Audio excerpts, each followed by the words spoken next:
안녕하세요, 부동산 히어로입니다. 이번 영상은 GTX 예정역 아파트 가격이 오른 만큼 GTX 건설 비용으로 환수한다? 라는 제목으로 영상을 마련해봤습니다. 최근 들어서 GTX 예정역 주변으로 부동산 시장 분위기가 아주 뜨겁죠. 그런데 황당하게도 투기 소요 차단 차원에서 그동안 오른 만큼 GTX 건설 비용으로 환수할 가능성이 거론되고 있습니다. 그런 배경은 무엇인지, 어떤 부작용이 예상되는지 진단을 해드릴 테니까 영상 끝까지 보시고 실질적인 도움 될 수 있기를 바랍니다. 최근에 GTX 노선 수혜 지역에서 특히 아파트 가격이 가파르게 오르고 있습니다.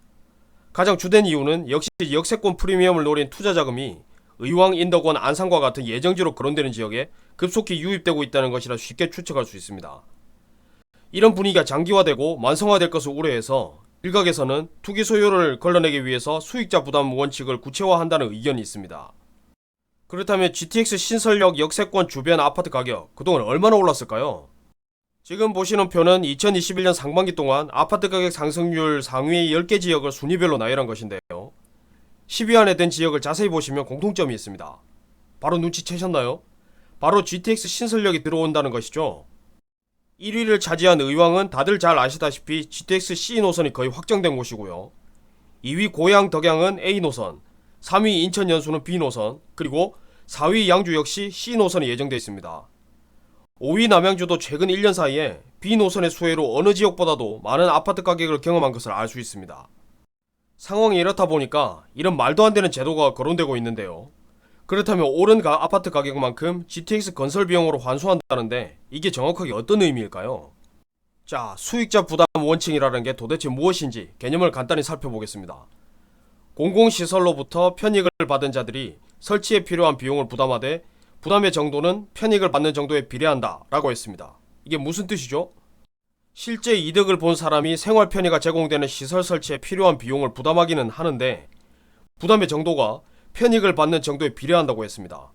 한마디로 아직 확정된 것도 아니고 편익이 늘어나면 늘어날수록 환수되는 비용도 계속 늘어난다는 뜻이죠. 물론 똑같은 형태는 아니지만 우리나라에서는 앞선 수도권 신도시를 조성하면서 교통망 구축에 필요한 자금을 교통부담금 형태로 분양가에 포함시키는 형태로 적용하고 있습니다. 교통부담금 형태로 조성된 대표적인 노선이라고 한다면 역시 김포검단 주민의 요청으로 김포시가 자체 건설한 김포 골드라인을 꼽을 수 있습니다.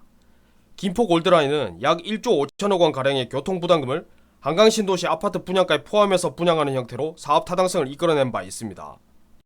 아직 계획 단계에 있는 노선 중에서는 교산신도시의 3호선 연장선을 꼽을 수 있는데요. 교산신도시 3호선 연장에 필요한 자금을 교통부담금으로 교산신도시 아파트 분양가에 포함시켜서 충당한다는 계획을 갖고 있습니다. 그런데 앞선 두 사례는 모두 아무것도 없는 빈 땅에 신도시를 조성하면서 새로 입주하게 될 수요자를 대상으로 한 것이기 때문에 기존 거주자가 있는 이번 GTX 신설역 주변과는 상황이 조금 다르다고 볼 수 있습니다. 그렇다면 이런 말도 안 되는 제도가 거론되는 근거는 무엇일까요?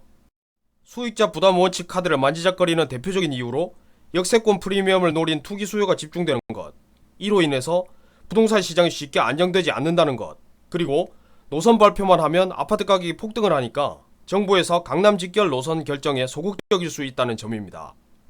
결국 부담을 가중시켜서 외부에서 들어오는 투기 수요를 억제하고 투기 수요가 억제되면 부동산 시장도 안정될 수 있다고 보는 것인데 수익자 부담 원칙 역시 세금 강화의 일종이라고 볼 수 있는데 지금까지 세금 강화 정책으로 집값이 안정된 적이 있나요?